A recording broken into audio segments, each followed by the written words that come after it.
Levons le voile sur ce que dit parfois un créateur de start-up et qui est, bien entendu, complètement faux.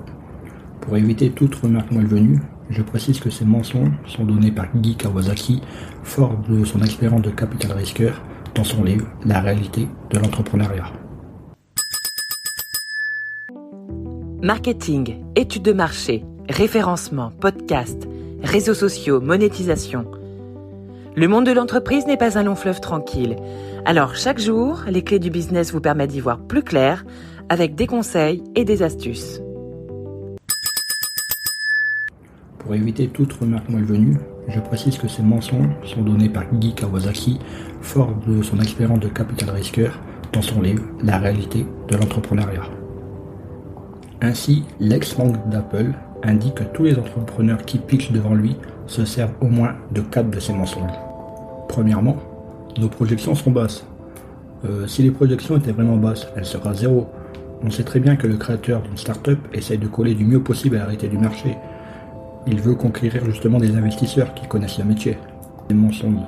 Un tel, nom d'une compagnie très connue, va signer un gros contrat avec nous la semaine prochaine. Le mensonge par excellence qui ne sert à rien. Si l'investisseur hésite à vous accompagner, il va attendre la semaine prochaine pour voir la compagnie dont il est question pour travailler avec vous.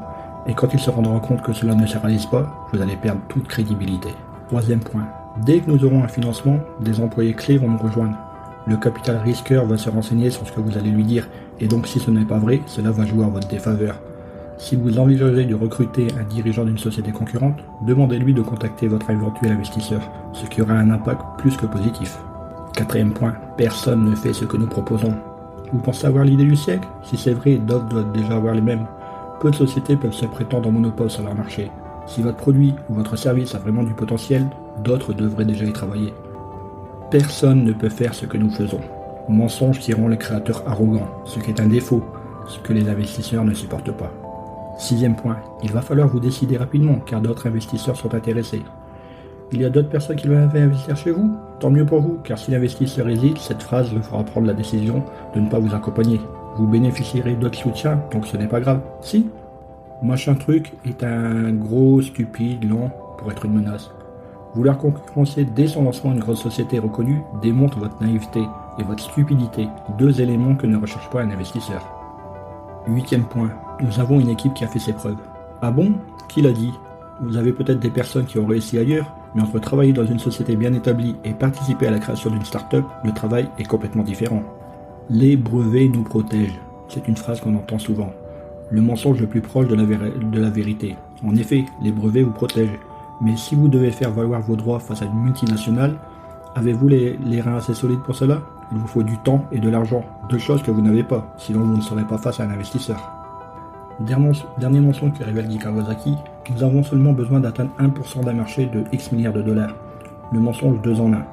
Pensez-vous qu'un capital risqueur veuille vraiment s'engager dans une société qui ne vise que 1% d'un marché? Lui cherche à faire le maximum de profit et non pas le minimum. Deuxièmement, réussir à atteindre 1% d'un marché de plusieurs milliards de dollars n'est pas aisé. Dire le contraire, c'est ne pas savoir ce qui vous attend. Bien entendu, le créateur de start-up enjolive son histoire et ment inexorablement. Confronté à ces mensonges, il existe 3 réactions. Soit l'investisseur ne voit pas que vous lui mentez, dans ce cas oubliez-le car il ne connaît pas son métier. Soit l'investisseur comprend que vous lui mentez, mais il s'en fout car il ne va pas investir. Soit l'investisseur vous met face à vos mensonges, ils sont intéressés par ce que vous leur proposez et veulent voir si vous savez réagir face à leurs critiques. En tout cas, au boulot. Hey, avant de partir, j'ai une petite faveur à te demander. Est-ce que tu pourrais donner une note et laisser un commentaire sur ta plateforme d'écoute préférée? Cela permettrait aux clés du business d'avoir une meilleure visibilité et d'être accessible au plus grand nombre. Je te remercie. Allez, cette fois c'est vraiment fini.